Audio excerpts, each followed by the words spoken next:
So today I want to talk about a little screw up I did here in the shop. I was using my 12-inch sliding compound miter saw and had an 8 foot long piece of 3/4 inch plywood that I probably wasn't being as careful as I should have been with, and the wood slipped a little bit, and the blade grabbed and made quite a mess. You can see. Try to get it to focus. Yeah. Um, Pretty messy. Something that, I've had, I don't think I've had anything quite as violent as this one was, but I have had the blade kind of do some weird things before. It's never been a big deal. So I really didn't think any too much of it, but when I went to make the next cut, it was just horrendous cut quality. And I'll show you just how bad it was. I've got this little microscope behind me right here, and I've got a piece of wood. So this is a cut that was made with the blade in an as new condition, or it's as good a cut as I've made with that blade on that saw. Looks great, nice clean shearing of the end grain of the parts of the laminate that are in crosscut. Clean rip on the other pieces. You can see that there's no chip out on the laminate on the outside. Yeah, all the way across. And the cut I was getting after I let that piece of wood slip and catch look like this. You can see that there's chipping on the front and back surfaces.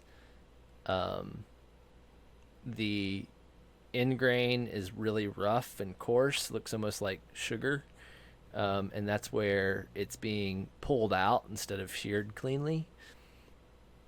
And I was a little flabbergasted. Like, I thought, how did one little screw up completely ruin my blade? I was quite upset, and you can really see if I turn this little strip this way. I mean, you can really see how rough it is, and you can see how it's pulled out, that end grain, as opposed to what it should look like, which is something like that, which is a nice flat cut. Doesn't really matter if it's end grain or rip cut. It's still clean.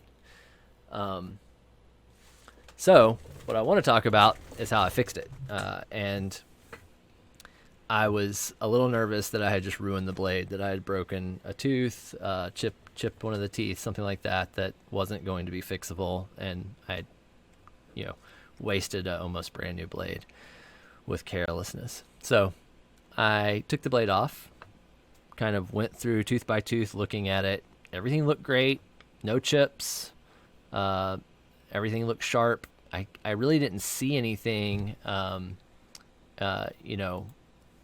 by eye that looked out of place with any of the teeth.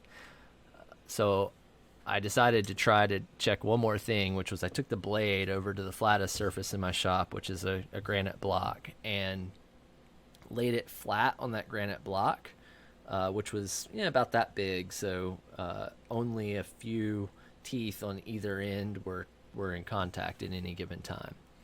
And I just started working it around and testing it to see if it would rock. And sure enough, there was one tooth that what had happened was when it hit this and grabbed, it had overset. So I was actually able to, nothing looked wrong with the tooth. So I grabbed it away from the carbide where I wouldn't affect that the brazing, because that can be brittle. If you try to grab the carbide, you might actually fracture the carbide itself or break the brazing to the blade. So I grabbed behind the carbide a good bit. There was enough to get a hold of the actual steel of the blade, and just using a pair of small pliers, bent it back the other way, and initially bent it too far back. I was able to test that by just flipping the blade over on the granite and testing for rock in the other direction. But I worked it back and forth, kept kept tweaking it a little bit and finally got it to where it really felt flat with all the other teeth on both sides.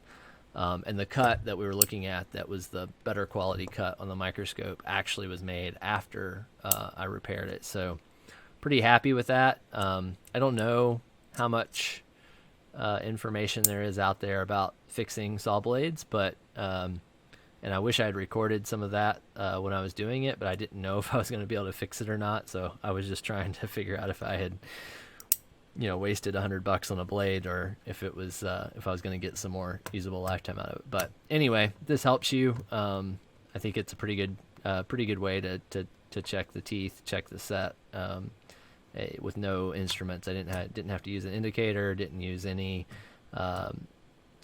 really anything at all. It was just a flat surface. And I think, I happen to have a piece of granite. You could do that on a countertop. You could probably do it on on a flat piece of plywood would be plenty. It was pretty far out to cause that much of a problem. So anyway, hopefully this helps somebody.